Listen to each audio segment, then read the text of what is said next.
For the ones who know that a little late is always too late, and that the clock doesn't stop just because you're missing a part. Grainger offers supplies and solutions for every industry, and our Keep Stock inventory management solutions help ensure you have the right stuff in the right place at exactly the right time. Visit Grainger.com/keepstock to learn more. Grainger, for the ones who get it done. No one should settle when it comes to taking care of their health and wellness. And with Everlywell, you don't have to. Everlywell makes lab testing easy with over 30 at-home lab tests, from food sensitivity and vitamin D to heart health and more. All with simple sample at-home collection, free shipping, and physician-reviewed results sent to your device in just days. Learn more at everlywell.com and demand better for your body. That's everlywell.com. The following is a Hoop Ball presentation.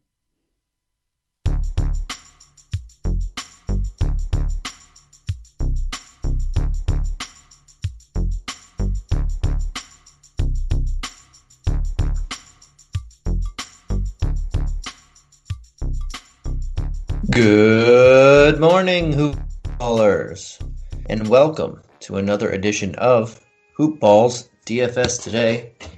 This is your Saturday, June 26th edition. We have a good one for you. We have Game 4 of the Western Conference Finals. I am your host, Santino Cacone. Before we get into it, I do want to give a quick shout out over to our guys at MyBookie, simply the best sports book around. They have everything that you need that your local casino would have. They have any sports bet that you want to make, whether it's futures, props, normal, over-under, standard bet, whatever the case may be, they have it. And they have a fully fledged casino platform, whether it's live dealers, virtual games, table games, slots, you name it, they got it right at the edge of your fingertips.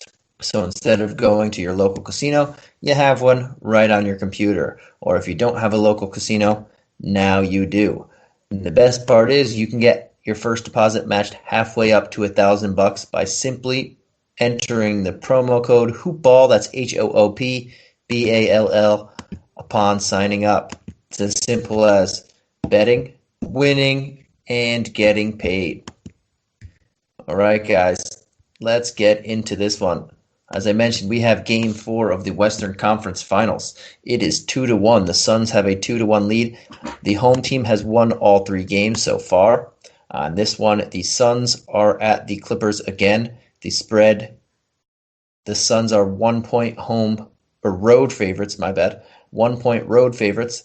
And the over-under is a solid 220. On the injury report, we have some little bit of news here. We have Abdel Nader is questionable. He has been cleared from his right knee surgery. I would assume he's ready to go. Devin Booker available. Campaign is probable for the Suns. And on the Clippers, we have Kawhi Leonard and Serge Ibaka still out. All right. So let's get right into it. We'll start with the Phoenix side of the ball since they are the away team. We saw Chris Paul came back, first game back in roughly 10 or so days, and he didn't have a minutes limit. He went into the game not having a minutes limit, which was really good on his part. I expected a little bit, but that's why these are early looks, and you got to make sure you can be able to follow the news when you can on that. But I think if Chris Paul is ready to play full complement of minutes like he was, and they're not going to hold him back or do any of that, then he makes for a guy we'll have to keep an eye on. Unfortunately, that means Campaign is someone that we can pretty much not fully ignore, but at his current price tag, we don't need to look at him. He only played 4 minutes in the last one. Chris Paul got up to 39 on his first game back. So if Campaign's still going to be currently as a utility, 6,800, we can just forget about him there. I know he was banged up and he's probable for this one, but Chris Paul playing over 35 minutes means his minutes are not going to be there too much. We know Devin Booker had that massive game one, hasn't done much comparatively since. He shot 10 of 37. They're playing awesome defense on him, so give the Clippers credit.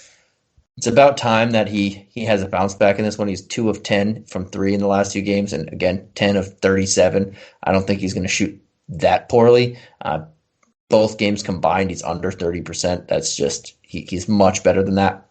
I expect a little bounce back but still at nearly an $11K price tag. It's a little tough. He'll probably be the contrarian play because everyone's looking at his last 2 games and saying, oh, and Chris Paul's back. Do I really want to go there? Should I just go to Chris Paul, who had himself a 43-point fantasy outing in his first game back? Double-double, 15, 12, and 2 rebounds, 3 steals. I would still prefer Booker if I had the $1,000, but I know $1,000 isn't the easiest to play with. But DeAndre Ayton, he didn't have a massive game that he had in the first 2, or in the second one specifically, but he still had 18 and 9 with 2 blocks and a steal, shot 9 of 13 from the field. His field goal percentage this series is just out of this world. Shot 10 of 14 game 1, 12 of 15 game 2, 9 of 13 in the last one. That was his worst shooting performance of the 3 games so far, is 9 of 13.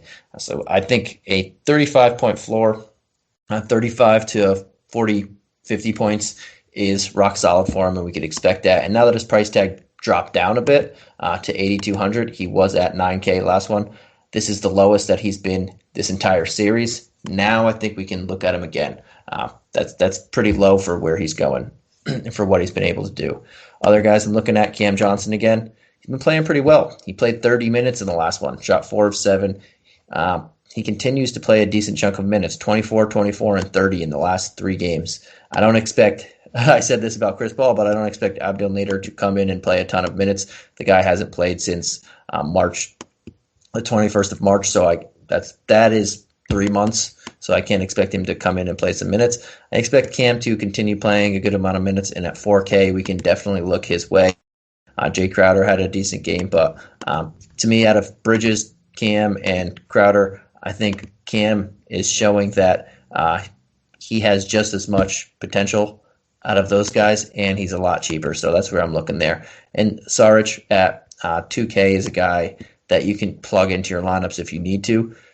Very hard to expect anything big from him, but he can get you double-digit, possibly 15 points, and he's only 2K, so we might have to go there if we're getting a lot of big guys in the lineup. But I think Ayton, Cam Johnson are the 2 guys that I really like. Saric, Crowder, possibly, but not huge on Crowder. And then it's Chris Paul and Devin Booker. I prefer Booker over Paul, but you might not have that $1,000. I think Booker is due for a bounce back. I mean, I don't expect him to shoot under 31% again for third straight game. After that first explosion game, he probably won't have another 40-point triple-double like that. That was his first triple-double ever. But I expect a better shooting performance, and he's getting the shots up. So say he shoots 10 of 21, he'll put up 40 fantasy points or so, maybe even more. And that's going to be coming fairly soon. So I'd rather be early than late on that. All right, and then we'll go on to the Clippers. And we'll start with the big guy. Paul George had himself a monster game, 9 of 26 shooting, shot poorly from the field and poorly from 3, but he put up 27, 15 rebounds, grabbed 8 assists, played 43 minutes, and got his team in the win column. He has, now that Paul is back and taken some more usage, Paul George is clearly the highest upside guy on the slate, I would say. He is the alpha on this team. There is no Kawhi Leonard. Paul George is going to be, the offense is going to be running through him. If they want to get this to an even series, which if they go down 3-1, it's very hard to envision them taking 2 games from the Suns in Phoenix and also a third game. So I can't expect them to win the series. But if they want to get this even and make this an interesting series, possibly hold out for Kawhi Leonard hope, which the team is trying to do, even though there have been rumors that he tore his ACL, but no one's given us an official diagnosis. They're probably going to wait till after the season and then finally say it. But they're going to need Paul George to continue to play like he did in the last game, and even better, they're going to need him to go off and do everything they can. So he would be my preferred spend up for the captain spot. If you don't think they're going to win, I think it's Devin Booker's time to shine too. Those two guys, obviously, they're the best two players on their teams, and try and get them into the lineups if you can. Outside of that, Reggie Jackson is still the number 2 guy on this team. He dropped 23 points in the last one. At 7'4", it's a little bit of a higher price tag. He is nearly the same as Campaign, which Campaign value is cratered now that Chris Paul's back, but he's about 1,000. It's Mattress Firm's biggest 4th of July sale ever. Hurry in and get a king bed for the price of a queen or a queen bed for the price of a twin. Plus, get a free adjustable base when you spend just $6.99 on Sealy. Or save $500 on all Tempur-Pedic Breeze mattresses. With our low price guarantee, you can rest assured you'll get the best bed at the best price, only at Mattress Firm. Offer valid with qualifying purchase. Restrictions apply. Valid at participating locations only. For offer details, visit mattressfirm.com/sale. Today, I'm taking it to the streets to give people the good news. Oh, excuse me. Hello. I'm Flo from Progressive, and did you know... No, I'm just waiting for the bus. So then you have time to hear about how with Home Quote Explorer, you can check if you're paying too much for home insurance. Yeah, if I was interested in talking to you, which I'm not. Okay, I'll do the talking, and you just check if you can be saving, which is going to be pretty hard to do if you put on your headphones. Okay. See if you're paying too much for home insurance with Home Quote Explorer. Progressive Casualty Insurance Company and affiliates. Comparison rates not available in all states or situations. $1,000 or $800 less than Ayton. I'd rather have Ayton, but again, it's not always that simple with your cash dollars. So we'll see how you go there. I don't think Reggie Jackson's a bad play. Not huge upside here. He probably has, I'd say, 45-point upside, but he's been playing pretty well. He's been playing mid-30s to high-30s minutes, and he's not a bad option. He is the number 2 option here, but again, I would rather have Ayton. I think Paul George and Ayton was where I would prefer to start. Ivica Zubac is my, I guess, favorite play on this team. 4,200. He barely moved. He had himself a really good game. He's going to be playing a lot again. He actually went down $1,000, which I don't know why. He had a 16 rebound double-double coming off a 14.11 rebound double-double in game 2. Played 433 minutes those last 2 games. They're going to need him. They saw in the first game that DeAndre Ayton was playing just too easy on offense in the first half. DeAndre Ayton won the second game, had a game winner, and played really well also. But it came down to the wire. This game, the Clippers won, and Zubac played 33 minutes again. They're going to need him to play. They're not really playing Cousins, and they don't really have another center behind him. Ibaka is out, so I don't know why Zubac went down in cash, but I'm assuming that he's going to make at least 90% of lineups. It's just he's the easy value chalk of the game. Makes no sense to me, but here we are. We can throw him in all of our lineups, and if you're going for a cheap captain guy, I don't mind throwing him in the captain spot and then loading up on top tier talent. Also, that's another option. I know people like to do that. I myself find myself doing that a few times, but he's definitely going to play. He's going to play a lot, and he's got to play a lot to counter Ayton, because Ayton has an offensive game and will eat a smaller guy alive in the offensive post, unlike the last series that they had. Another guy we can look at, Pat Bev. He jumped up $600 in his price tags at $3,800 now, but he's playing a decent chunk of minutes. The last 2 games, 26 and 27. They've really found something with him. They need him out there. He's been playing very well on Devin Booker. The last 2 games, Devin Booker, like I mentioned, he's shooting about under 30% the last 2 games, 5 of 36 or 10 of 36. My bad. Patrick Beverley is a big reason why. He's I talk a lot of smack about this guy, but he's been playing really well lately. Got to give him his credit. His fantasy point production has been decent too. He has 15 and 22 in the last 2 games, and at that price tag, you could throw him in there and continue to get top tier talent.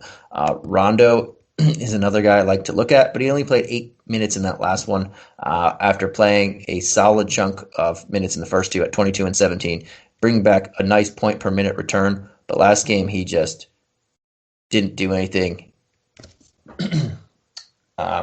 and he had 3 turnovers and a steal to his name on 0 of 1 shooting in 8 minutes. So that really was a fall through the floor type of performance, and now he gives me some pause. But I would like to get him in a couple lineups, hoping I want to see some reports saying what happened there. But that's it. I mean, Luke Kennard played a decent chunk of minutes as well, 21 and 19 in the last 2. We know he's getting minutes, and at 2,200, that's hard to say. We can go to that well. I think Saric is safer to get about 10 to 15 points, but Kennard has the higher upside to break that 20-point marker at that 2K range. So he's a guy I'd be looking at as well. All right, and that pretty much does it for this showdown slate. We'll get into the tiers and throw out a couple guys that I like in each tier, as we do here at Hoopball per requests. In the expensive tier, I like to change it up. I've been changing it up the last couple, and I will continue to change it. I think I did. What did I do in the last one? I think I did mid-tier, and then I did value. I will start with value, though. I think my favorite value play of the night is probably just going to be super easy. I think there's 2 guys. I'll go with my value and mid play are similarly priced. I think. Today, I'm taking it to the streets to give people the good news. Oh, excuse me. Hello. I'm Flo from Progressive, and did you know... No, I'm just waiting for the bus. So then you have time to hear about how with Home Quote Explorer, you can check if you're paying too much for home insurance. Yeah, if I was interested in talking to you, which I'm not. Okay, I'll do the talking, and you just check if you can be saving, which is going to be pretty hard to do if you put on your headphones. Okay. See if you're paying too much for home insurance with Home Quote Explorer. Progressive Casualty Insurance Company and Affiliates. Comparison rates not available in all states or situations. Better sleep means a better you. That's why Mattress Firm made the Rest Assured Promise, featuring the best mattresses from America's best brands. For a limited time, save $500 on Tempur-Breeze mattresses and sleep 8 degrees cooler. Plus, get a $300 instant gift good towards sleep accessories. Our sleep experts have over 200 hours of training, so you can rest assured we'll find the right bed for you. Only at Mattress Firm, America's #1 Tempur-Pedic retailer. Offer valid with qualifying purchase. Restrictions apply. Valid at participating locations only. For offer details, visit mattressfirm.com/sale. Ivica Zubac is my favorite value or mid tier, whatever you want to call it. It's only 42, so it's certainly in the value. But in this type of slate, there's really not much in there in the mid tier. But I'm going to go with Ivica Zubac as my favorite value. He's just been playing awesome, and he's going to be playing 30-something minutes again. And I don't know why he dropped down in price. It very baffling to me. So I'm assuming everybody's going to like him as well, but we can just eat the chalk on that one. And my favorite, I guess, value again instead of mid-tier, I like Cam Johnson. The guy's been playing well. He's averaging 20 points in this series so far. He's been playing rock solid amount of minutes, 24, and 30, and he can shoot. So he's not doing much else, but we can throw him in there, and he'll bring back near 20 points or more, and that's hitting value right there. If you want to go super low, I guess Kennard would be my wild card guy there for the higher floor at 2,200. And then at my high price guy, there's going to be a lot of Booker. There's going to be a lot of George. I'm going to go back to Ayton at 8,200. I think that's a solid discount there. I think another 40-point game is well within reach, and he's going to hit value. He might not have the upside of George or Booker, but we can throw him in there, even as a captain, and then we could get ourselves, say, Booker and possibly George in there as well. And that's why I really like him. I think the $3,000 price difference from George and the $2,600 price difference from Booker is a nice added bonus there. And he just dropped down to his lowest price in the series. 40 points should be what he can bring back here, possibly with some upside. So I'd like playing them there. And I guess if you're if you're going to go with the upside, Paul George is the guy on the team. So he would be the highest spend up, but he also costs the most money there. All right, and that pretty much does it for this week or this night's showdown slate. Game 4 of the Western Conference Finals. Phoenix and the Clippers. This series has been fantastic so far. All 3 games have been within 6 points. Game 1, Phoenix won by 6. Game 2, Phoenix won at a game winner. Game 3 was a little more decisive. I said off by 6 points, but the Clippers won by 14. But it was super tight. It was super tight for the most part. And I expect another barn burner in Game 4. Just been a really good series, and I didn't think it would be this close without Kawhi Leonard, and I didn't think the Clippers would even get past the Jazz without Kawhi Leonard, and that just speaks a lot of volume to both the Clippers and the Jazz. We'll see what happens about the Suns, but I don't expect the Suns to lose without Kawhi Leonard on the opposite end of the floor either. So we'll see. But again, Clippers, Ty Lue, this group, got to give them credit for the way they've been battling without their superstar top player. But it's going to be a good one. Thank you guys for tuning in, and we'll catch you again tomorrow on Sunday when Game 4 of the Eastern Conference, Game 3, of the Eastern Conference Finals rolls around. I'm doing this one at halftime of the Eastern Conference Finals, where the Bucks have just opened up a whooping. It was really close with about 6.5 minutes left in the second quarter, and then the Bucks just went on a run, and now they're nearly up 30 points. So it's about to be the end of halftime. So I'm going to hop off on here, but I will say, give us a rate review. Tell us what you like, what you don't like. We'll try and incorporate what you like. We'll try and get rid of what you don't like. And you can follow me on Twitter at Santino Cocone. And you can follow us on all our different Twitter accounts on Hoopball. Just type in Hoopball and then look for which ones you're looking for. Or Instagram, same thing. And I believe Facebook, but I don't have either of the last two. But thank you guys again, as always. And Mike and Harris should be on here tomorrow to catch you up on Game 3 of the Hawks versus Bucks. Peace.